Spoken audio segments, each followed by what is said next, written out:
The Battle of Green Springs Farm, July 6, 1781, was the bloodiest stand-up fight between American and British regulars in the state of Virginia. This fight, which lasts perhaps a few hours, soaked the ground around Jamestown Island. And there, no monuments stand, no plaques interpret, and no one stands to tell the tale of the bloodletting that occurred one July day in 1781. Why has this battle been long forgotten?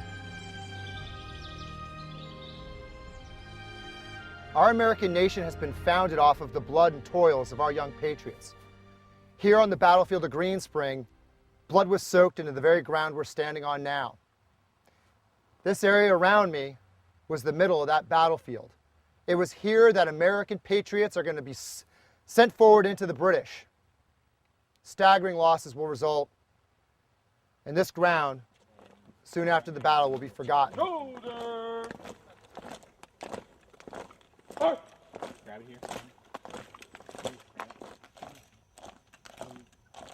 here.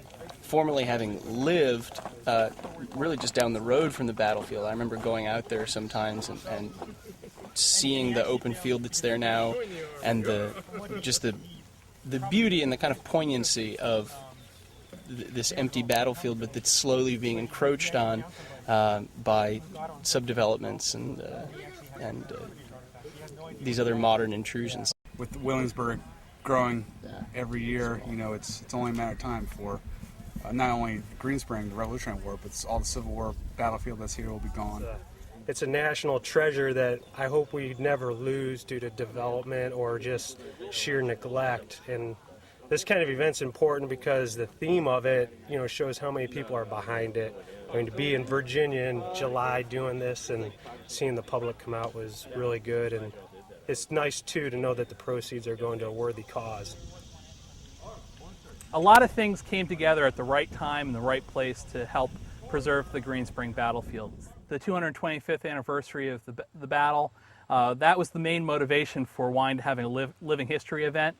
That coincided just by chance with the current owners of the Jamestown Campground and Marina to want to sell the land, and they really did have a desire to want to sell it to James City County, and James City County in turn finding the Trust for Public Land to work as a coordinating agency to bring together all the fundraising necessary to actually purchase this land, and then that in turn tying into the reenactment where the 2nd Virginia Regiment reached out to the Trust for Public Land, and we saw that there were some really good opportunities for mutual support where they could help us in terms of getting some logistical support for the event, but we could help them in terms of getting publicity and attention around the event through the spectacle of living history.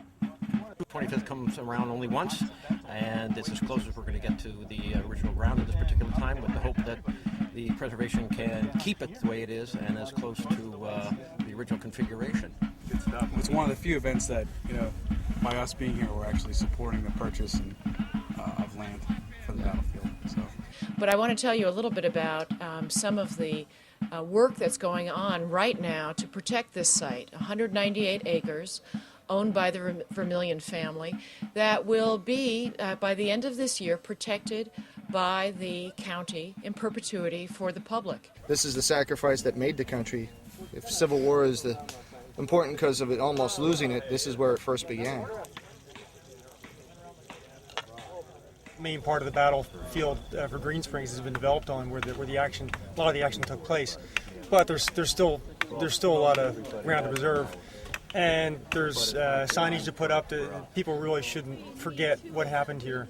It was a really crucial part of the Yorktown campaign.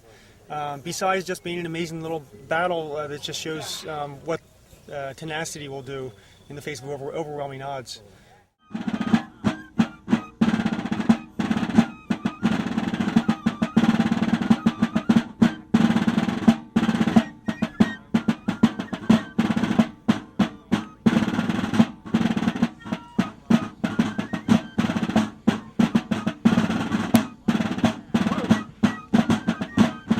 I think basically anytime you can preserve a battlefield, anytime you can actually get a site and as much as possible of it, just restore it if possible, or if nothing else, just keep it from being developed.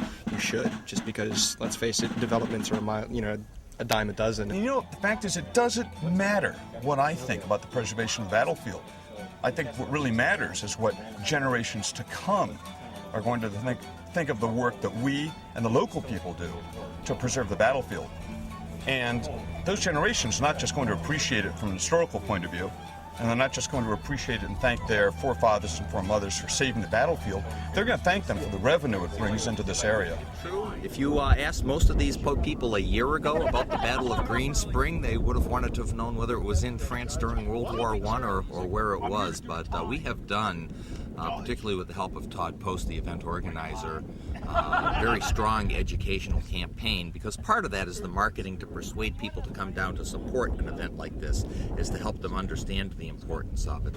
I think it's pretty important to help people learn about what went on in history by preserving those battlefields. If they just get covered up by shopping centers and whatnot, then not as many people are going to be able to visit them, obviously, and not learn about it.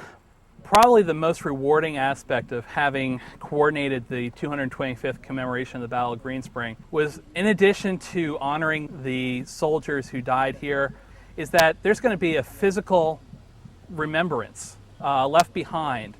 Not only is hopefully land going to be preserved for generations to come, but we're also going to be erecting an interpretive sign so that people can stand here, look out onto this field right behind me, like those British soldiers that were probably standing in this very same wood line and watching the Americans advance, waiting to spring that trap.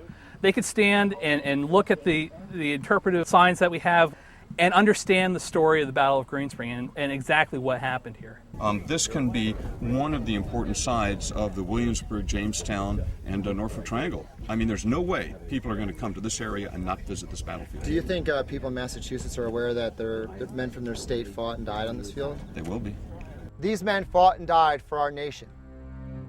Let us not forget them.